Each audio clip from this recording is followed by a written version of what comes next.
ఎస్వీఆర్ఎస్ బృందం అపార్ట్మెంట్లో ఘనంగా శ్రావణ మాస బోనాలు నిర్వహించారు. పోతురాజుల విన్యాసాలతో, ఆడపడుచుల నృత్యాలతో అంగరంగ వైభవంగా బోనాల పండుగ నిర్వహించినట్లు జనరల్ సెక్రటరీ సూరిటి శ్రీనివాసులు తెలిపారు. ప్రజలందరూ సుఖ సంతోషాలతో ఉండాలని, వర్షాలు సమృద్ధిగా కురవాలని అమ్మవారిని కోరుకున్నట్లు శ్రీనివాసులు తెలిపారు. అపార్ట్మెంట్ వాసులందరూ కలిసిమెలిసి ఒక కుటుంబంలాగా ప్రతి పండుగను సెలబ్రేషన్ చేసుకుంటామని అధ్యక్షుడు లీలా ప్రసాద్ తెలిపారు. అందరూ కలిసిమెలిసి ప్రతి పండుగను భక్తులతో వైభవంగా నిర్వహించుకుంటామని బంగారు Kota Maisamma temple committee member Sudha తెలిపారు.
ఇక్కడ వెలిసిన అమ్మవారు బంగారుకోట మైసమ్మ తల్లి అండి.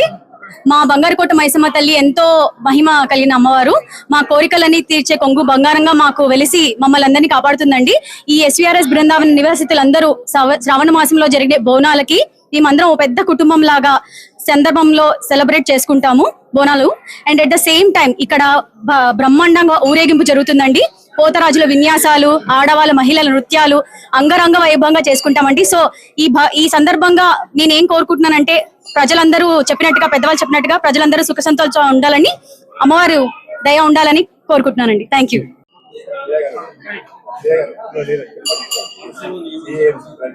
మాది ఎస్వీఆర్ఎస్ బృందం అపార్ట్మెంట్ గేటెడ్ కమ్యూనిటీ. మా దగ్గర 350 ఫ్లాట్స్ ఉన్నవి. 350 ఫ్లాట్స్ అంటే దరిదాపు 1000 మంది ఉంటారు. మేమందరం కూడా ఈ బోనాలు ప్రతి సంవత్సరం కూడా అత్యంత వైభవంగా, అత్యంత ఉత్సాహంతో చక్కగా జరుపుకుంటాము. మా ఈ చుట్టుపక్కల ఉన్న దాంట్లో కల్లా మాదే చక్కటి ఒక కార్యక్రమంగా నిర్వర్తించి చక్కగా ఈ బోనాలని అత్యంత వైభవంగా జరుపుకుంటాము. చాలా సంతోషం. మీరు మీ టీవీ వారికి అందరికీ నా హృదయపూర్వక నమస్కారాలు. హ్యాపీ బృందావనం రెసిడెంట్స్ కు, తర్వాత ఇక్కడికి అతిథులుగా వచ్చేసిన మిత్రులకు అందరికీ కూడా ఈ బోనాలు ఉత్సవాల సందర్భంగా శుభాకాంక్షలు. తర్వాత TV5 యాజమాన్యము, బిగ్ టీవీ వారికి మా ఎస్వీఆర్ఎస్ బృందావనం తరఫున ధన్యవాదాలు. అయితే ఇక్కడ స్పెషల్ ఏమంటే ఇక్కడ అంతటా మన ట్విన్ సిటీస్ లో ఈ బోనాలు అనేటివి ఆషాఢ మాసంలో జరుగుతాయి. కానీ ఈ సరూర్ నగర్ ఏరియాలో స్పెషల్లీ మా అమ్మవారి గుడి దగ్గర బోనాలు శ్రావణ మాసము మొదటి ఆదివారము ఘనంగా నిర్వహిస్తాము. ప్రతి సంవత్సరం కూడా ఈ ఎస్వీఆర్ఎస్ బృందావనం రెసిడెంట్స్ అందరి సహకారము, సెంట్రల్ అసోసియేషన్ మెంబర్స్ది, ఇక్కడ ఇంకొకటి టెంపుల్ కమిటీ అనేది ఉంది. ఆ లేడీస్ కూడా ప్రతి రోజు భక్తి శ్రద్ధలతో వాళ్ళు పూజలు నిర్వహిస్తుంటారు. ఈరోజు ఈ కార్యక్రమాన్ని ఇంత ఘనంగా దిగ్విజయంగా నిర్వహించుకోవడంలో temple committee, central association all members అందరూ, శేషాద్రి, వెంకటాద్రి, నారాయణాద్రి రెసిడెంట్స్ అందరి యొక్క సహాయ సహకారాలు ఉన్నాయి. కాబట్టి మా అందరి తరఫున అందరికీ కృతజ్ఞతలు తెలుపుతూ ప్రతి సంవత్సరం కూడా ఈ విధంగా ఇంతకన్నా ఎక్కువ ఆనందంగా భక్తి శ్రద్ధలతో సంతోషంగా అమ్మవారి బోనాలు ఉత్సవాలు జరుపుకోవాలని, తర్వాత అమ్మవారిని నేను వేడుకునేది ఏంటంటే మన అందరి తరఫున ఈ సంవత్సరం వర్షాలు సమృద్ధిగా పడి పంటలు మంచిగా పండి మన ప్రజలు, రాష్ట్ర దేశ ప్రజలందరూ సుఖ సంతోషాలతో ఉండాలని కోరుకుంటూ సెలవు తీసుకుంటున్నా. ధన్యవాదాలు.